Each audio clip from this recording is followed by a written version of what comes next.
everybody. How are we doing today? So, all my realtors out there, have you ever wondered how to transform market challenges into career triumphs?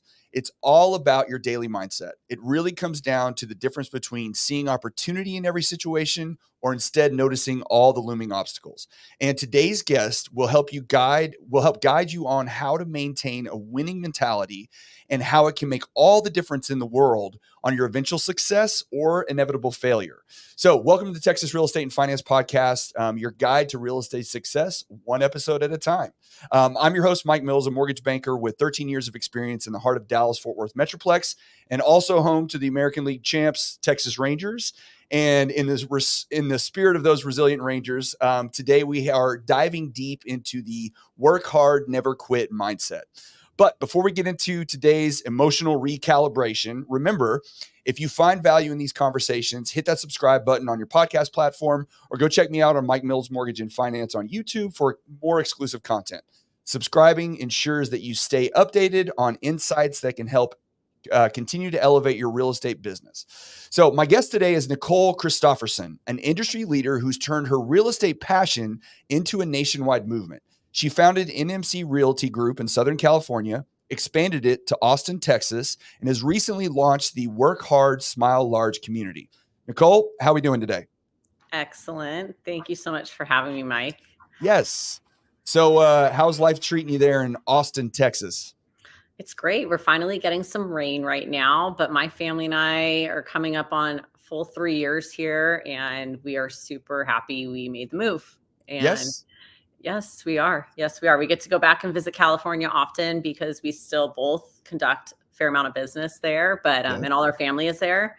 But we got the best of both worlds. We get to stop in and get out, and we've got our awesome, chill, relaxed, active lifestyle in Austin, Texas now.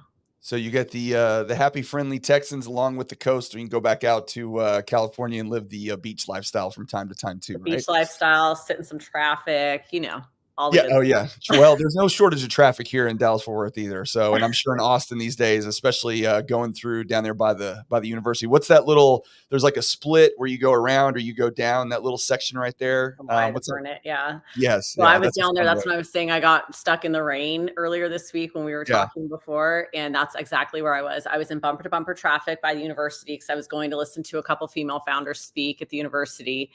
And it was, I haven't been in traffic like that since I moved here. So I was testing. It can get pretty gnarly. It can certainly get pretty gnarly down there. So, all right. Well, I want to kick us off by, I want you to share the inspiration behind that mantra, the work hard, smile large, kind of how it shaped your journey in the real estate world and then what you've done with it since. Oh, absolutely. Work hard, smile large was a dream or a manifestation that I kind of had right as I was starting my real estate brokerage. I went from being a sales associate to a broker's associate to saying, hey, it's time for me to start my own brokerage. I think this is the next thing. Right. And that was around 2013. So at that time, you've been about 10 years in the business at that point. Mm-hmm. Okay. Mm-hmm. And I'd worked for all the awesome boutique brokerages in Newport Beach, California. They're all still really great friends of mine. And it just was one of those things. Our third-party aggregates were coming about, like Zillow and stuff, and things were starting to change. And I just said, hey, I think I'm going to try this. I was doing things a little bit more different with my marketing and stuff. And so I woke up one day and I was trying to have my family understand why I work so hard. And my husband was, starting his business, and I was working 7 days a week, and he was watching our first baby at home on the weekends. So I was doing open houses, and we're a really good partnership. So we've carried each other through different times, and my real estate was really helping us while they were getting off the ground. And I just said, you know what, babe, I work this hard so we can smile large. Like, I wasn't not having fun on the time I wasn't working. And we just started saying it on everything, tagging everything. That was about when hashtags started coming about. Oh, right. Yeah. Yeah. You had your own personal family hashtag inside. Yep. Exactly. Yeah. And so it just, our friends and our family and everybody knew that was just my mindset. I work hard so I can smile large. I do a lot. It may be intimidating to other people, but it doesn't stop me. Like, I know I'm going to take care of my fitness every day. I know I'm going to see my friends on the weekend or host people or entertain. And we've done that consistently forever. So that's where it started. And then it started bleeding into my business. I started using a lot in my business as people were seeing I had started my brokerage. Now let me circle back. I was also pregnant at this time and opened my brokerage 2 months before I had my second daughter. Okay. Wow. That's really whenever that So stuff work comes hard, to it. smile Yes. large is a big part of the energy and mission and purpose that I had to establish myself as an independent broker owner. Yeah. So that was really fun. And now it's just carried us through. Our kids use it. I say it to them every day before they leave my site for school or anything. I say work hard. They say smile large. My husband and I use it all the time, and it's just who we are. So when we relocated and I expanded NMC Realty Group to Austin, Texas, and my kids were making new friends and we were trying to build a new community, I was like, hey, this is the time. Let's put it out there. Our new community needs to know who we are, and work hard, smile large is us. That's, a way for us to let them know who we are. They're going to see us moving and shaking and running all around and going different places, and inviting them in. We have an open door policy at our house. Anybody can come over, eat dinner with us anytime or anything like that. And so we really just manifested that in building our community here. And my daughter was a big part of the branding and launch of Work Hard, Smile Large. It was about bringing the different ages and the different generations, the different genders of dads, moms, and kids together so we could get to know them. And so the kids could get to know each other, Yeah. Teach them how to network with one another and collaborate like we do as adults, give them that tool now early on. So what prompted the switch or the move from California to Texas? It was mainly my husband's business. He's in Okay. healthcare tech, and we've been together since they were ground floor breaking into insurance. And he and his partners had talked about their growth because they're nationwide. It's a nationwide tech platform for group health insurance. And we were in the middle of the pandemic, and it was, health insurance and health and all that's really big. And so they knew they were expanding, and it was just natural that somebody out of the partners came to the central time zone as a middle point and a growth spot. And tech is growing in Austin. And so there's a little bit of a brotherhood is what we call it, but business brotherhood here. Yep. But it was just Matt threw his hands up instantaneously. He's like, we're going. This is our family's adventure. We're going to go. The great thing about your job as a broker and a realtor is that, you can sell real estate anywhere. Now, granted, you have to develop a community and referrals in real estate are incredibly important.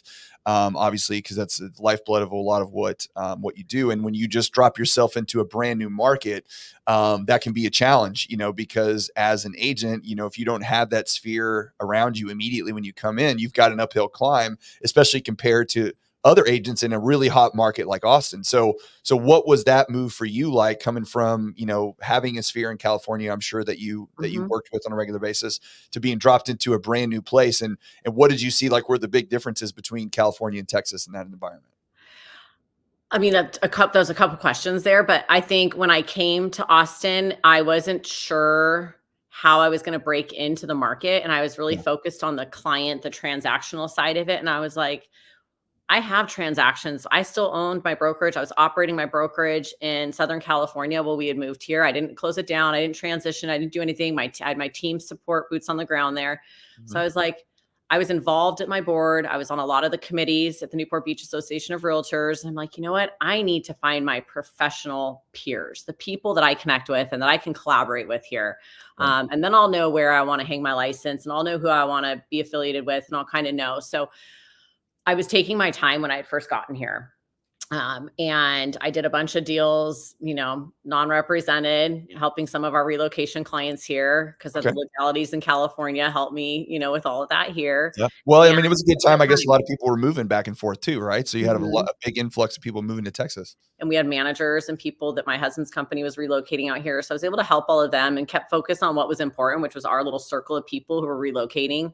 Yeah. But I just kept hearing a person's name come up. And she was a huge guiding light, an angel to me, meeting the network of people that I now collaborate with almost every single day. I mean, I have the best influence of professionals around me in all the areas of Austin Metro and even Dallas and Fort Worth as well that I get to work with now. And that's where I really focused. Who do I want to be around? Who do I want to interact with every day? And that really guided my growth here in Austin. I Yeah. got pulled up. I feel like I got pulled up by the angel's wings. I got pulled on leadership panels. It was really cool. And it was, my production had just started because a lot of it was done off market, off record. Yeah.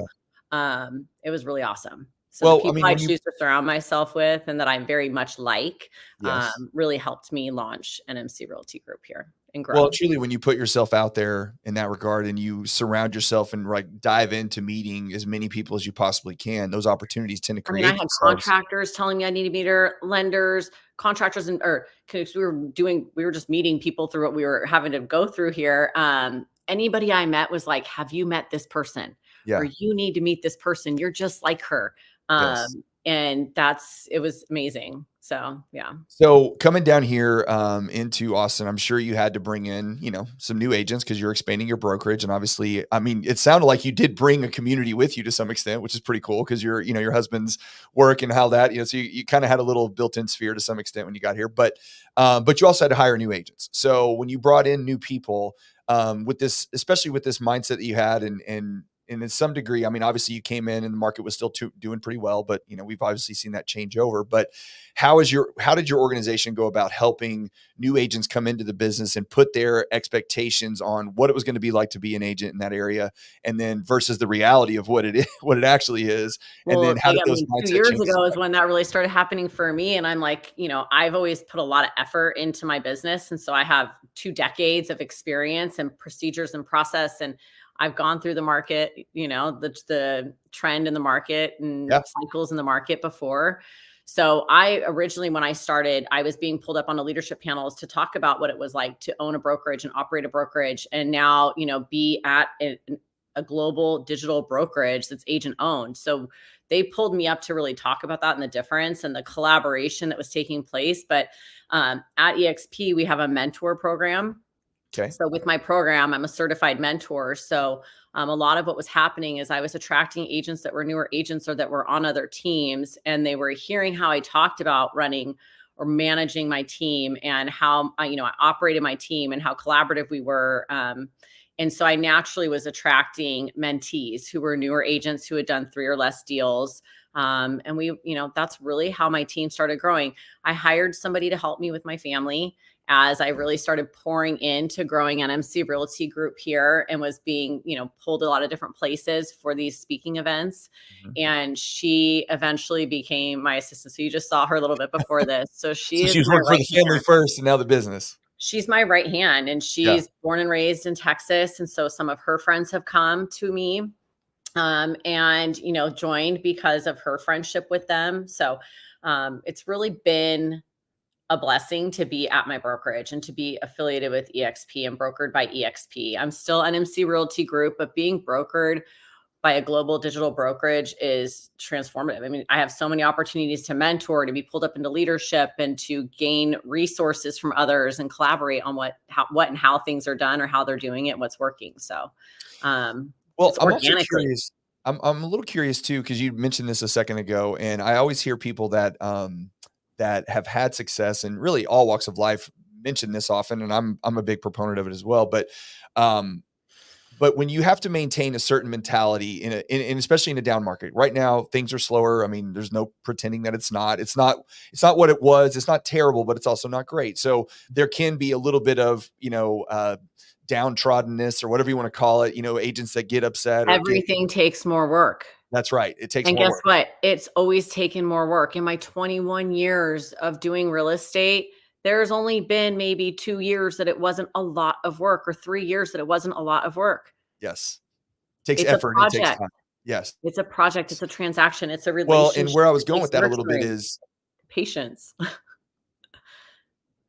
well, you had brought up, part of your regimen and part of your day is very focused on your fitness, on taking care of your body and your mind. And I think people lose track of that often when, we feel like, well, I got to work, work, work. I got to go out and, hustle and bustle all day long. But if you don't work on yourself and take care of yourself, then the rest of it doesn't bleed over very well. Can you speak to a little bit about why that's so important, especially in that work hard, smile large mindset where you got to take care of yourself? Absolutely. Absolutely. My family calls me a machine, and like it's not I know when I feel my best, And whether it means I had a ton of success at work or anything like that, I know when I feel my best throughout my day and when I end my day.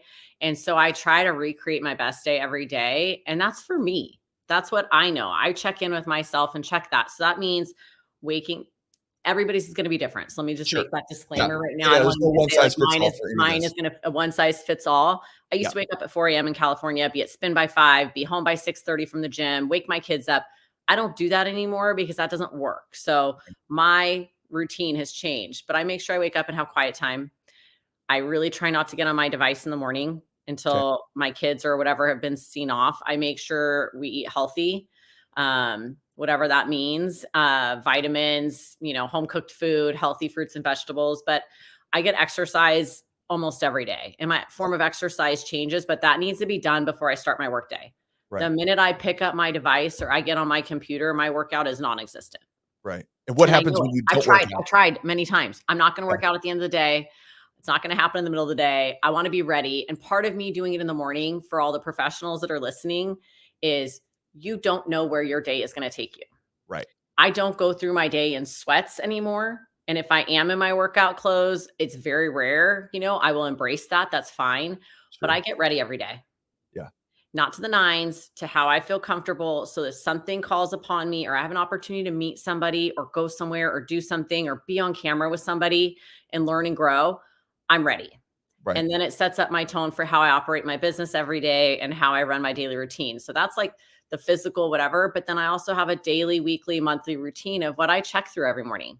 I check my email, I check my calendar, I check the MLS, I check our marketing calendar. I read the news, a couple news things. And that gets shorter and shorter every single day until I revamp it and build it up. But it should take less than an hour. Yeah. So now I'm hitting all my cues and I'm starting my day with a clear mind and a prioritized list of what I need to do and who I need to call. And I'm ready and I'm way more efficient. The days I scramble and don't hit that, I'm scrambling all day. So Yes. Well, I've had a couple conversations with different people about this, and what I've found as a general theme is that you don't appreciate the physical exertion and the mental clarity that you get from it until you don't do it, and then or you do it for a long period of time, and then true. you fall off the True. bike, which everybody does. Nobody's perfect. We're all gonna work out and And then not, whatever. there's weeks that you're tired or your body Yeah. tells you you don't need it, and then you do Yeah. something else. You read a book instead. You find another form of peace and calmness for yourself because it's Yeah. really a mental reset. Right. Exercising gives you those endorphins. Reading gives you a sense of calmness or maybe some insight into a topic that you're reading. But I absolutely shift it when I need to. But yeah, you're right. You're absolutely right. You don't know until you don't do it and you miss it. Yes. Well, and then you realize how much it impacts your day, because I know personally, like if I have a couple of days in a row where I don't do something in the morning, and I think the morning is really, really key. And what you hit on about, if you try to push that stuff to the end of the day, it never happens because life happens and it gets So in the you're way. distracted. You're not Yes. And focused on you. You're not breathing right. You're just right. there's a little bit more tension in it, and your exercises can change. Some days I don't have an Yeah. hour or 45 minutes, and that 20 minutes I make worth it. Like I'm doing intervals for 20 minutes. Like Yeah. and I don't beat myself up because I only worked out for 20 minutes. Whereas, Yeah. 5 years ago I would have beat myself up over it. But now I'm Sure. like, no, it's consistency. It's lifestyle. I don't even look at my routine like a routine. It's my lifestyle. It Yeah. affords me the ability to be able to get up and go anywhere, to travel wherever I want to go. I'm going to keep it consistent. And Yeah. that's why we're super mobile now, more mobile than we ever were before. Well, and you stay healthy in your right mind for your family as well, because if you're in a good state, then that passes down to everybody in the household. And, even if it's a 30-minute Love it walk, or hate it. They hate yes. it a lot of times. Yeah. Well, it doesn't, I mean, it's got its drawbacks too, for sure. But I mean, even if it's a 30-minute walk, listening to a book or returning voicemails or phone calls, anything just to get your body in motion, especially earlier in the day, is always a And benefit. that's what I wanted to say. It could be anything. Some Yeah. days it's a walk for me. Some days it's a run. Some days it's spin. Some days it's a tonal. Some days it's gardening. Gardening, I'm a Oh, yeah. cook and I have my own produce garden and I do all of it on my own, but Nice. that's a workout. So I Yes. don't say I have to go for a run on the day I'm going to go and garden. Like it's one or the other a lot of the times. So you recently expanded to Austin, Mhm. but you do have some intent or desire to kind of push your brokerage or your team a little bit further outside the expanses of California I and am Austin. So always open to speaking to agents that are other brokerages that want to join my organization because the cool thing about what I am a part of now is yes, I have my team at NMC Realty Group, but I am part of this organization that collaborates all day long. So I don't have a ton of team members like I would have liked to in Austin, because all of these top producers that I'm friends with, we meet and we mastermind once or twice a week and we do stuff. So when I say come join eXp Realty and join me and let me sponsor you coming over, it's like, come, let me open my playbook and let me open all my organization's playbooks, and like, let's make this happen, because it's so powerful. I mean, being a broker owner for 10 years on your own, serving the community on the board and on committees and stuff, and really having to go out and meet people, you don't have that same sense of collaboration on how procedures process, things like that. And so this has just been monumental. It's the new wave of how real estate should be done. Yeah. So if it's not happening for other people, give me a call, because it's pretty amazing. Yes, you're always open to accept. Well, and especially these days, look, when things are slower, everybody's looking to try to change something up, and they're looking for new ways to do it. And if you can offer something to a new agent or a prospective, realtor that's trying to change or get their career restarted, sharing our playbook, sharing what's worked, sharing our experiences, sharing current happenings. Yeah, absolutely. So through all this too, you also launched a podcast. And so I want to talk a little bit about that. So right now it seems like your podcast is really geared more towards mindset and hard work to, work hard, smile large. Health, well-being, entrepreneurship. Yep. Giving back. So what prompted you to start that? And what are some of the things that you feel like you've learned from those conversations with people that you've had since you started? So starting the podcast was really something that I talked about for a few years, and I didn't know when the podcast was going to manifest itself, because I thought it was going to be a real estate podcast. But going through being an independent broker owner to transitioning, I was like, a real estate podcast is a lot to break into. And when we started Work Hard, Smile Large, and we started doing local community events, and then it started growing, I did a vision mapping event last January, which is something I did with my real estate team and in real estate. And I did it for Work Hard, Smile Large, and it went global. Wow. So, I did a virtual vision mapping workshop last January. We're going to do another one this January. And so how would you describe, if someone's like, what's vision mapping? What would you tell them? So vision mapping is taking your goals. It's not a business plan. Take your goals for the year and put them into these individual buckets, whether it be family, health, finance, relationships, giving back, travel, and you map specific actions and specific things you want to accomplish in those, and even perhaps a couple of line items of how you're going to get to those things. And then on the other side, you create a very personalized collage style board. So you visualize that, you see your smile, you see those meals, you see those locations, or whatever your goals are for yourself. If you want to read 20 books, like go print out all those little book covers of those books and put them on there so you see them. Right. And you just map it. And we are going to host another one this next January for Work Hard, Smile Large. But when that hit, and my goal was to have 100 people on it, and we had over 300 in 3 different countries, that's awesome. I was like, now's the time. It's time. Yeah. I want Work Hard, Smile Large to connect people from all over the world. And it started, this is our 6th month, will be the 28th of October. And so it's really uniting my communities, right? Like I can host local events, but the podcast is global. Yeah. Anybody can access it. Anybody can get to it. So I just said I had to do it. I said April 1st was my date. I didn't hit April 1st. So it ended up being April 28th. And I'm so happy I did it, because every time I record a podcast and every time I get to meet with another guest, or every time somebody submits a guest form, I'm like, yes. Mm-hmm. Now my friends, my family, our Work Hard, Smile Large community get to hear what they're doing, and I don't have to tell them. It's, they can jump on and listen and see us hype it up on Instagram and stuff. And then those people become part of like our Work Hard, Smile Large community, and like my family, I keep in touch with them. Yeah. So it's because you have an intimate conversation with them, and you share a lot of ideas, and it very much is a personal thing. And you don't, I've experienced that doing this is, you meet all kinds of people from all walks of life. And, the great thing is you learn a little bit from everybody, and you find out, what they're all about, and apply it to your own life to some extent, and the things that you find valuable. Agreed. No, I totally agree. And it's just the beginning. We're really excited for 2024. So starting the podcast happened when it was supposed to happen, and it's been easy. Yeah. It's been so easy and so fun. So, well, and the thing that you mentioned earlier about the vision mapping, and I think this goes to the whole mindset piece of, I always explain it to people. It's like, I'm sure everybody's familiar with that book, The Secret, right? And how that, this whole manifestation thing. And when you say that to people, sometimes they're like, okay, here we go. The woo's about to kick in. But what gets lost sometimes in that is that, when you see things and they're in front of you on a regular basis, opportunities present themselves that you otherwise would miss if you weren't aware that opportunity could exist, right? Mhm. So the best example is always, and I use people's like when you buy a new car. So if you go out and you buy a white truck, right? And that's your car that you just purchased last week. Well, now all of a sudden you look out on the road and there's 8 billion white trucks. And you're like, where did all these white trucks come from? Before I bought mine, I never saw these. Well, you didn't see them because the possibility of it existing wasn't open in your world. And so, it's not really woo. It is, if you don't present those opportunities in front of yourself Yeah. and make sure you focus on them on a daily basis, then when the opportunity arises to take a step in that direction, you'll often miss it because you're not thinking about what the end goal is ultimately going to be. The other thing is you'll also surpass your expectations of yourself. So Yeah, you'll add to it. You may not hit everything, but sure. you will definitely add to it, which is Yeah, the other really powerful experience throughout the year. You're like, oh, yeah. there's no way I'm going to read 20 books, you know? Right. And somehow you read more than 20 books and you're like changing that number on it. Cause I always remind people like, go back to your vision map, like Yeah, add to it, check it off, cross it yeah, off, put a star, highlight it.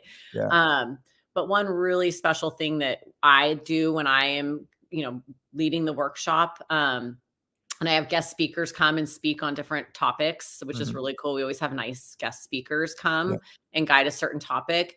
I have everybody write a magic letter. Okay. So anybody that's participating, we give a supplies list. We get everybody prep beforehand on what to have with them, but everybody writes a letter to themselves Okay. and imagines a year later having accomplished what they put on their vision map. And they write that letter to themselves and they self-address it, send it to me or hand it to me. We have one in-person location we'll be at, but everybody else can send it to me and I will hold it for a year and I will pay the postage and I will send it back to you and you will get it in a year and you will not remember you wrote that letter. Oh, I've no. done it Yeah. for almost 8 years. Yeah. I never recognize it when I get it. Somebody else has to Yes. send it to me. Yes. And every single time it brings me to tears of joy because A, I believed in myself, and B, how I spoke to myself a year prior and what I was able to accomplish with and for myself. Yeah. It's the best way to end the year and start a new year. It's Yeah, pretty it's funny, you powerful. write something else like that down, and you're like, "Oh, I'll never forget this. This will be exact," Oh, and then you so open it a you year can even later, like, remember it. "Who is this human and who wrote this? It wasn't me. I don't remember doing this." Yeah, Yep. that's Yep. crazy. I think that's great. I mean, especially because when you get something like that, 12 months later, it does 2 things for you. It reinforces the goals that you set and if you accomplish those goals, and if you didn't, then it also takes a little bit of a self-evaluation to go back and go, "Okay, what did I do?" Or did maybe your goal changed. Maybe you thought you wanted something That 12 months happens ago. too. That Yep. happens too. And that's very powerful. It's growth Yeah. nonetheless, right? Right. You're going to have to join us in January. Yeah, you're moving in the right direction one way or another. Well, Yeah. I personally, this is where I lose people sometimes, but I really think, in my life experiences that we all every single day, every hour, every minute, you are headed down a road, right? You're headed down a trajectory. And every decision that you make, whether it be good, bad, or indifferent, is going to push you further in a direction. And the only way that you can control that to a certain extent is by your brain. And if your brain says, okay, this happened to me, but it's going to be okay, and that's the How best you way I can put react it. It's to it. all going to be okay. I'm going to work through it. This is a challenge. We're going to get past it. You're going to constantly push yourself. I always tell people there's 2 versions of you that are out there. There's way more than that, but 2 versions. There's the one living under the bridge that's miserable, can't feed themselves and horrible. And then there's one that's, ruling the planet, right? And those 2 versions of you exist out there. And it's just a matter of which one are you headed more towards. You're not going to get to be the ruler of the planet, but are you headed in that direction? Are you moving in that direction? And I think every decision that you make pushes you in one direction or the other. So if that's the case, then why not push yourself towards the direction of, hey, it's all going to be okay. This is just another challenge I got to work through. No And one's your gonna do mindset the has work such a big for play. you. Yeah. Like, you have to do the work. Yeah. You have to believe in yourself, and these other people are gonna support you. There might even be intimidators. They might intimidate you or to try and distract you or things like that, but, Yeah. ultimately, you have the power to get yourself wherever you wanna go. So a big part All of right here. your yes, a big part of your development over the years has been your ability to mentor, up and coming agents or new people in, small business because, whether you're running an air conditioning company or you're running a real estate brokerage, entrepreneurship it's all the same tenets, right? There's not a lot of differences involved there. But so new agents coming into the business, especially in this challenging market right now, what are you mentoring them towards to keep, whether it's their mindset in the right place or certain practices on their daily routines? Like, what's the message that you're trying to convey right now when transactions are a little harder to come by these days? That they have to stay consistent because the market is not reliable or consistent right now for them. And so they Mhm. have to establish themselves and market themselves authentically. So Yep. I've actually just been doing this with a couple of my mentees and my team recently. Like, we do business planning, but really business planning is just like sketching for our vision mapping. Right. But it's more transactional and stuff. But they need to know what they need to do every day to get to what their end goal is at the end of the year. So if you want to do 8 or 11 or whatever transactions next year, this is what your GCI is going to be based on the median home price. And we kind of break it down, but it goes, once we get that number, because that's really intimidating for new agents. Oh my gosh, I have to call 2 people a day. And I'm like, you can call anybody and say happy birthday and be Right. like, hey, did you see my post on my page? I'm putting more real estate stuff out there. I mean, just drop a, I'm trying to help them make everything authentic to who they are. Right. So then we do a whole K Putnam marketing brand archetype thing. And so I'm really helping them identify who they are and how they want to present themselves as a realtor. So they don't have imposter syndrome. Right. And that's where I really start with my new mentees. And we Yeah. build that out. And then we do an accountability call every Friday. Did you hit it? Did you not hit it? Why? Yeah. Why not? Was it easy? You want to do more? Great. Do more next week. But we set it up to where they don't feel like, if they're dog people and they're at the park and the gym and that's part of who they're going to be as a realtor, build your real estate community around that. Yeah. Be authentic Absolutely. to you. I think that's Yeah. the one thing that held me back as a realtor in my early careers. I was like, oh my gosh, all these people are so much older. And oh my gosh. And I was like, so like intimidated. And then once I was like, God, I know what I'm doing. Why am I like afraid of that? Like, who am I? I'm going to market to who I am and I'm going to be Yeah. myself. And that's really when I established myself, I would Yeah. say, Well, there's an idea behind building your career around your life and Mhm, not building your life around your career, right? mhm. Because you can do it that way. There's been plenty of examples where, especially in our business, really and truly, because it's such a network based business where you have to meet people and get to know, and you can't just walk around going, you want to buy a house? You want to buy a house? You want to buy a house? Well, and Like, you could be called at all different hours of the day and yes, pulled so much, you know what I mean? yes. So Well, and you wanna make sure that your activities are the things that you're passionate about, and I tell agents that I work with often too, is like, look, if you're, heavily involved in your church, for example, like there's a lot of people that, they spend a lot of time Sundays, Wednesdays, their individual Bible study groups where they're into their church, hardcore. Well, use that as an opportunity to build your real estate business around it, because when people see that you have passion for something that you care deeply about, and mhm. then you go, oh, by the way, I also help people buy and sell homes. Well, they're going to go, wow, if you're this passionate about this thing, then that's surely going to carry over to the thing that you feed your family with, right? But I even say you don't have to pitch yourself as a realtor when No. you're in those different Yeah. communities. You can share what you're doing and show them, "Hey, Yeah. I did this. I tried this new. Like, what do you think about this?" And get Yeah. their feedback. Like, that you don't ever have to sell anybody on it. No. But you need No. to have them know that you're an, And you have what I to be mean? aware, right? They have to be aware, Yes. but you Yes. could ask for their advice on stuff or anything. Like, there's all different ways to connect with people without pitching them. And I think that's where new agents like kind of freeze up. Yeah. They feel like they have to put on that blazer Yes. and have that nice Still pen or Dunphy. something Yeah. they're carrying. And it's like, Yes. no, you really No. don't. No, you just be Sorry. yourself, and Yep. business tends to work its way out. But Mhm.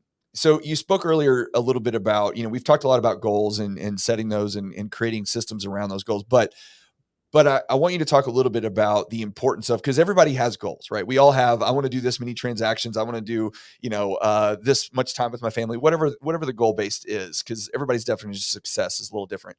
But having goals is one thing, but building processes around getting to those goals is really what it boils down to. So can you speak a little bit about that? The process, I was talking business. Yeah, like Yeah, business I mean, process, you procedures can and speak process. specifically about real estate if you want to, but what Yeah. I'm saying is, like I said, I want to close whatever 50 transactions this year. Okay, well, that's great. And it's great to have that out there. But if you don't break it down to its small steps, like you were talking about, okay, well, how many contacts does that look like per day? How much time does that, in building a plan around that, then the goals are irrelevant. Yeah, exactly. So on the real estate side, I would say that like Monthly, I'm breaking it down by like, where are we marketing? What are we doing? And we're breaking it down and we're doing a social media calendar and we're knowing what we're doing. We're staggering it. We're looking at what's working once or twice a month. We're Okay. not like pouring into it every single day. Right. We're giving it time to see what works. We're staying consistent. We're seeing what our engagement is and stuff like that. So that's one thing that's really helpful with clients. Mhm. I have a weird instinct. We use our CRM, and I definitely use my CRM, and I get in and I see who I need to get in touch with, and I have, birthdays in my calendar. Okay. So one of like consistent things of contact management for me and procedures and process for prospecting, I have everybody's birthday.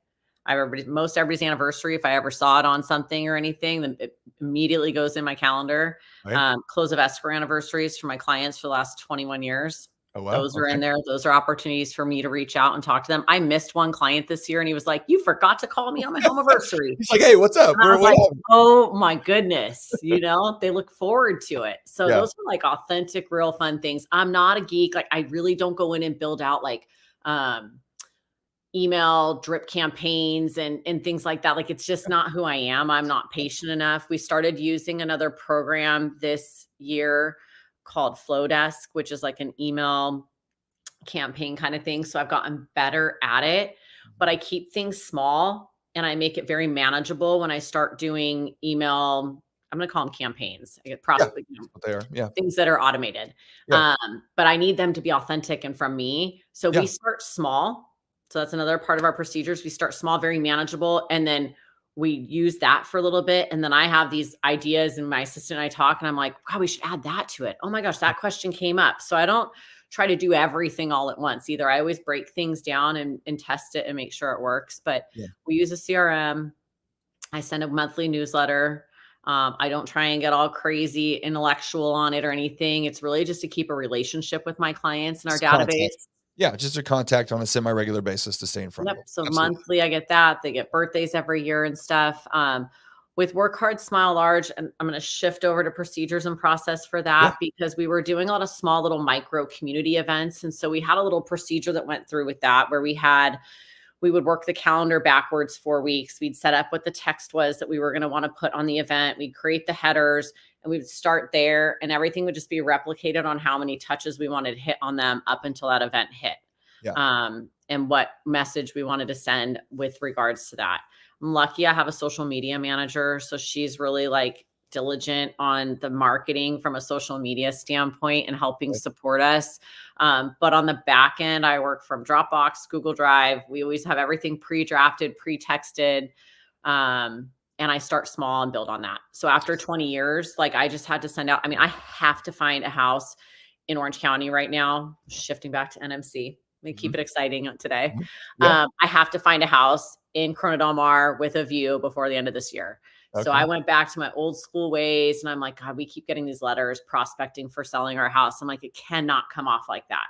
Right. So, I put together custom stuff based on all my experience over these 20 years of how am I going to reach these particular homeowners or these particular agents that work in that area. And if a phone call is not working and, how am I going to get to this level of clientele? And so I just sat and showed my team. Yeah. These are all the letters I've written over the last 20 years. This is what I'm getting as a homeowner right now that I don't really appreciate. It's very, unprofessional.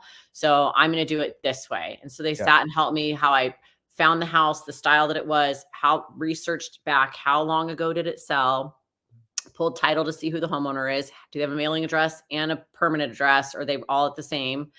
And we put it all together and packaged up all nice. And, I'm kind of going back to my old school ways, but I start very small and build it out and then elaborate on it from there. So if that helps you with my procedures and process a little bit. Well, Everybody's calling me right now trying to figure out what my listing presentation is. And I'm like, well, I'll open it up. I'll sit on Zoom with you guys and share it with you. sure. Like, it's not Yeah. a secret. No. Like I'll show you all. So, and I kind of we up our stuff, like any of our marketing materials that I have or presentations that I've created. I try to update them every 6 months. Some Well, I stuff think change, some stuff changes. But people with an entrepreneurial mindset often lose sight of the fact that we all have big goals and big dreams we're trying to get to. But what you just said about, look, you got to break it down into chunks, right? You got to break it down into small things. And like you also said, you can't do everything. So find the one thing that you want to do and you want to do well, and break that thing down into the smallest pieces possible, because then the challenge doesn't seem quite so daunting, right? It's the whole, how do you eat a whale, one bite at a time. Mhm. And Exactly. being able to do that and being able to grow your business that way in small steps. Once you master, if it's the, I'm sending out a particular way to send out listing or letters to listings, potential listings. Okay, once I've gotten that, now I can offload that to an assistant or somebody else, because the process I've developed is as rock solid as it could be. It always can use improvement, but And I you lead by example. I really like my team and the people, the professionals that want to know what I'm doing. I really like for them to shadow me. Like, I don't have any secrets. Like, yeah, come watch me do it. See how it's done. It does take a little bit of work, there's, yeah. but come watch me do it. Takes So a lot of it's work. the teacher in me. It's the Yes. teacher in me. I was a Yeah. teacher a long time ago. Yeah, yeah. No, there's not a little work. It's a lot of work into that. I mean, those things, require a lot of time and effort. Now, you mentioned you've brought up social media a few times, and obviously, with the community that you've launched and having a presence on social media. But what have you found in dealing with the the real estate side, but then also, your work hard, small large community? What have you found? How has social media played a role in growing that and developing that? And do you think it brings a lot of value to your business overall? I definitely think social media is a value add to any business because your reach is so great. And it's just up to you how present you want to be on it and what your brand is or what your goal is with your social media. We just put together some statistics and things like that from the Work Hard, Smile Large social media, and it really humbled me. I was really happy with what we were able to do with the podcast in the last 6 months because Yeah. we're looking to gain sponsorship for the podcast next year so we can do more for the youth and for the events that we're trying to do for our community. Right. And social media is a tricky beast. Like, you don't live or die by it. You need to set out your goal. And that's been really helpful for brand identity for Work Hard, Smile Large and sharing about stuff. I really wish our social media had more growth, but our reach is huge. So Right. that's what the consumers don't see. Right. Like, we're reaching tens of thousands of people every month. Right. They might not be following the page. So that's Yes. the interesting part about social media. And I want people that are watching this to hear that. Don't Yeah. beat yourself up. Yeah, But likes don't NMC, determine the success. Yeah. no, it doesn't. Um, Even though my kids like to tell me that, they're like, you don't have like you don't have 500,000 followers, mom." What's I'm wrong with like, you? Yeah. "Please." Yeah. But NMC, it's crucial for me. Yeah. I'm in 2 markets. I'm growing my organization nationwide. I have clients moving all over the country. I mean, they're moving from California to Tennessee, from Florida to Boston, like, everybody's moving all over. So, me being on social media and my group being on social media and showing our area knowledge and what we're doing and how we're doing it different. I think everybody markets themselves different Sure. in real estate. Like, I no harm, no foul to any realtors. I want to do everything that a realtor wouldn't do. Right. The opposite. Well, because That's you want to kind of stand out. You're trying to stand out I to be just some. want to do it a little bit different. Like, that Yeah. just feels natural to me. And so NMC Realty Group social media has been really crucial for me as expanding to Austin and also growing my nationwide network. Yeah. So Well, I think agents lose the concept of social media being more about third party validation sometimes than it is about virality. Like, whether or not you have 2 million followers or one of your posts goes viral, that's really not the important part, especially when it comes to running a business, right? If you I don't want need to to do it be like as, how everybody else is doing it. yeah, if you Yeah. want to do an influencer or something like that, fine. But that's not running a business. Whereas running a business, especially in real estate, is when someone says, "Hey, you should call so and so if you want to buy or sell your home." Well, what's the first thing that 90% of They're people gonna go do? look at the magazine that you've created about how you do business and who you are, and the first thing is gonna be whatever pops up when they Google you or when they go to their social media account and search you. Do you try to be on every platform, or do you try to specialize and focus on one particular platform more so? Well, I am on all platforms. Okay. I am most active on Instagram, probably because of my age demographic and, that's just normal. Yeah. Facebook, no. I No. got somebody fraudulently hacked into my account a few years ago, and so I lost a bunch of stuff, and I just haven't wanted to regain it because my demographic, my sphere of influence, majority of my clients are on Instagram. Yep. I am on Twitter. Of course, I'm on LinkedIn. I mean, Yeah. LinkedIn's a great professional, platform. It's a good networking place, especially for what you're trying to do with podcasts. You meet all kinds of interesting people that way. But I think what I've found in talking with different people is that Instagram for sure is a big player for realtors, but it is true what you said. There's a generational thing that occurs. I'm, Oh, and I now I'm know on this is, TikTok. oh yes. Well, I was going Now to we're ask. on So TikTok. Now my kids are telling me like, "Oh, you need to tag it this." And, "Oh my gosh, your stuff came up on my thing, mom." I'm like, "Oh, great." I don't even go on the TikTok page. I just take whatever is on our YouTube shorts and just put it back somebody on puts there. it over there. What, and I know this is, I think this is getting better these days, but this is a taboo quote, but how old are you? Oh, you don't want to Well, say, okay. everybody thinks I'm 29. Okay. So Right, that's right, what I right. tell my kids. No, I'm Well, 42 years old. I have for no the, shame in my age right now. I'm okay. 42 So years young, actually.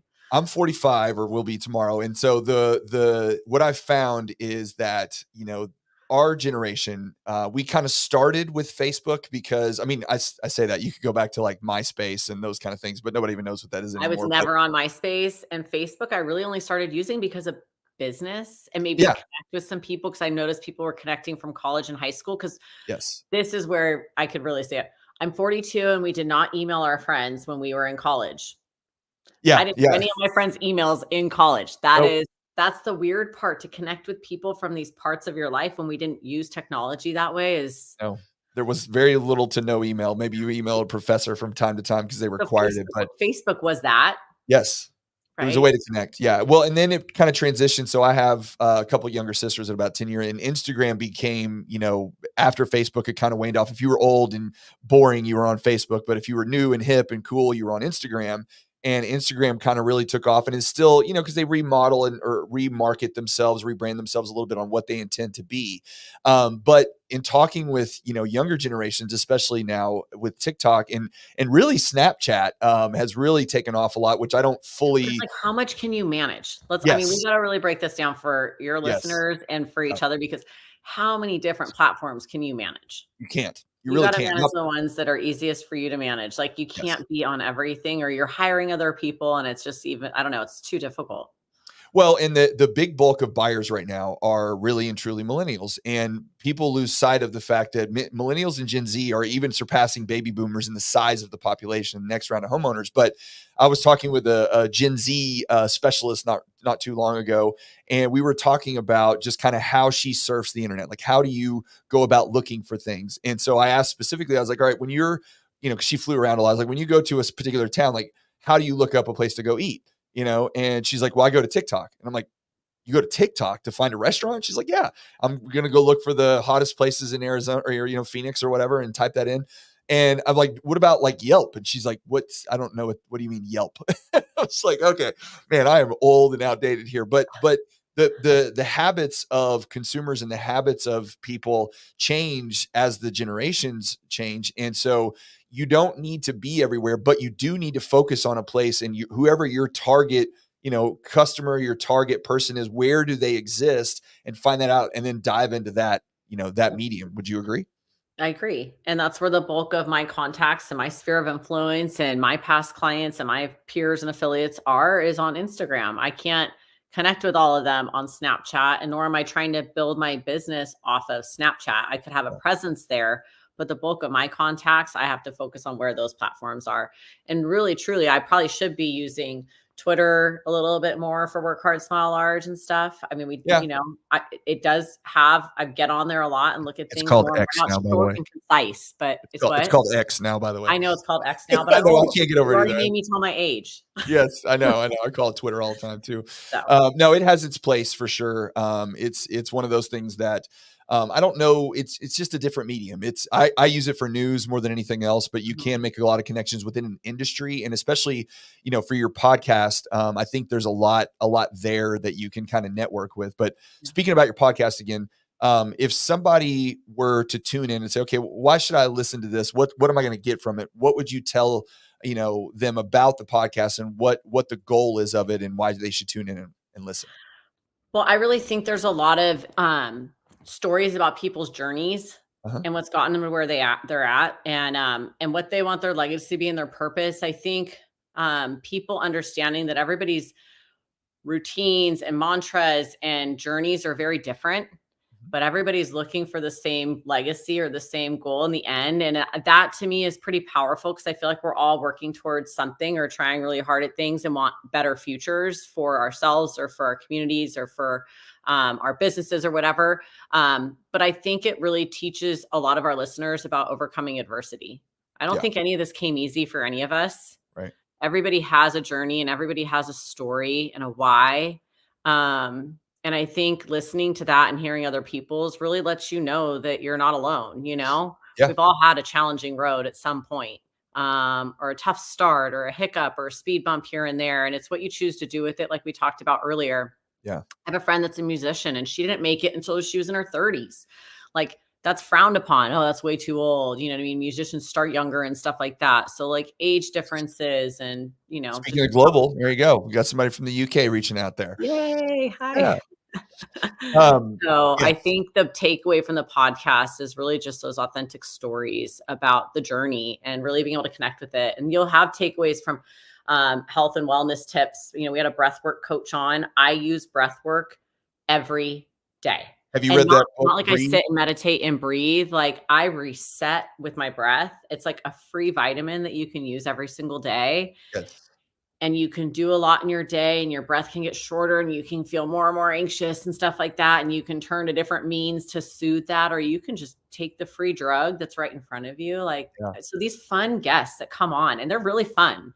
And teach us all these little tips and tricks and remind us. Have you read the book Breathe or Breath? I think it's what it's called. The author's last name is Nestor. It's a great book. It talks about, obviously it's all about breathing, but how like even our facial structure has changed over the years because so many people are mouth breathers and your jawline because foods are soft and they used to be much harder. And you're so tense all the time because you're not breathing and calming your muscles down. Yeah. Yeah. And it's hard. I mean, it makes a world of difference on sleep, talk about mindset. I mean, just being clear headed all the time and having that extra energy that you get from breathing properly, which we just don't really appreciate and fully understand. As coming from a mouth breather myself, it's a very difficult thing, especially if you've been doing it one way, but it's something that I literally think about every single day because it's like, it's such a challenge. Here's a tip for the listeners and for you. It started for me because I used to drive a lot. I mean, I'm a real estate broker. I drove all over the place all the time. I was in my car a lot. Yeah. My acupuncturist was like, you need to start breathing. Like, you have got to do this for yourself, for this baby that's inside you. She's like, every stoplight you're at, when you hit a red light, just listen to yourself breathe in your nose, out your mouth while you're at that red light. And so it would really remind me in times of like when I was worrying. So it kind of just started in my car and now it's just transitioned to just different times where I'm like, my mind starts getting too busy or I start feeling a little bit stressed or whatever. And I'm like, just stop and breathe. Just a reset. You just got to get your head back in the right place. And, when people listen in to your podcast and they hear those stories from other people and what challenges that they had to overcome to get to where they were, or what challenges that they're still, because there's another thing that everybody, you've accomplished. No, it never ends. Like there's always a new challenge that you have to overcome. There's always a new obstacle in your way that you've got to get past. And this idea that you just get it figured out one day, I joke about people say, well, when I retire, I'm gonna go lay on the beach. And I'm like, okay, cool.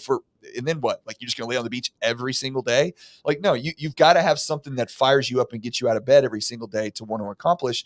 And the thing is going back to what we were talking about seeing things in front of you and it being there is when and I was in a weird place for a long time where I thought, people that would have the inspirational stories, I'll like roll my eyes like, okay, great.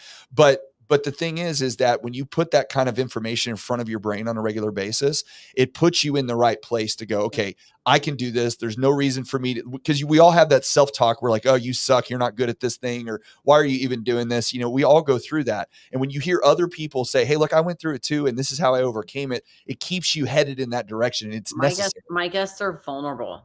Yeah. They talk about things that they've gone through, challenges that they had in their lives, and how they've overcome it. And they give so much to our listeners on my podcast, and it's really powerful. Yeah. So it can definitely put you in a good spot, and you need that kind of motivation on a regular basis, a weekly basis, a daily basis, whatever it is. I post on TikTok, but I'm not on there frequently for business or whatever. But I have a saved section on my TikTok that's nothing but motivational stuff. That every morning when I get up and I always listen to like the first 5 or 6 clips that I have rolling through. It's all kinds of different people, but it's just in a place where when you wake up, you just want to put your head in the right place to go forward. And if you don't have a method or a technique or some kind of process that you do to get there, then we all fall into our old habits and you stay back in the place that you didn't want to be in the first place, right? Pick something you shouldn't do that throws you off track from whatever that routine needs to be. Mine is I cannot get on my email and I cannot get on my calendar. Like I know that. That's just I can't do it. Because you'll fall into the rabbit hole and never crawl back out. I just set multiple alarms for when I need to get everybody up and do my stuff in the morning. And so then I just turn the alarm off on my phone so I don't open the screen and look at other stuff. Yeah. Well, we're almost at an hour, and so I want to be respectful of your time here. But before we go, I just want you to kind of leave us with, where you see taking your community in the next 5 years, kind of what the path you're headed down to, and then what you would tell anybody that either wants to get involved, or what you would say to like, hey, this is, if you want to have as happy and healthy life as you can, make sure you're doing these things. What would you say to that? Hey, I've been in my career now for 21 years and I've expanded and I'm going to continue to grow. I really want to grow my organization so I can continue to mentor more. I really am at that point where I want to share my knowledge, and I am sharing my knowledge. So open to speaking to anybody in the real estate industry or thinking about getting into the real estate industry. So that's definitely my next, step for NMC. And for Work Hard, Smile Large, we are going to be growing the podcast next year. We are doing another worldwide vision mapping event, and we're going to have some pretty amazing guests on in 2024. We're going to be featuring positivity couples, people that are making it happen together. Right. So that's going to be really fun. But Work Hard, Smile Large is a movement. My family is always on the move, and we will be taking Work Hard, Smile Large on the road with us on our journey. I'm preaching world school to my kids right now. My husband's traveling quite a bit. I take the podcast on the road with me back to California. So stay tuned. It's gonna go.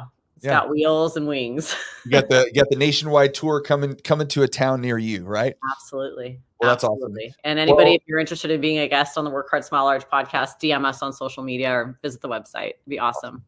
Well, Nicole, I really appreciate your time. I know you are a busy lady. You've got a lot of balls that you're juggling in the air. And so it's hard to carve out an hour of your day to do something like this. So I can't thank you enough for coming in and chatting with us a little bit. And, we'll be tracking where all this goes. I've watched a couple episodes of podcasts. I think it's great. I think anybody that, really needs a little bit of a boost on their, their mindset right now, if they're struggling through, I think it's a great place to start, because when you get your head in the right place, your business tends to follow, and you just got to keep on that path and, not get down on yourself, because we're all going to have down times and go through tough spots, but it's how you pick yourself back up that matters. Right. Yeah. All right. Well, I appreciate it. Thanks for everybody that stuck around. And this will be out on Spotify and Apple tomorrow. So if you want to check it out or listen again, then please do. And we will be back next week, where we are talking with a real estate CPA. So we go from mindset to taxes, because we got to get ready for 2024, and you've got to set up your business structure in a place where you can make sure that you maximize your expenses, especially in a time where maybe revenue isn't as big as it was the year before. So, and don't forget to breathe. Yes. And don't forget to breathe. So, all right. Thanks everybody. And we'll see you next week.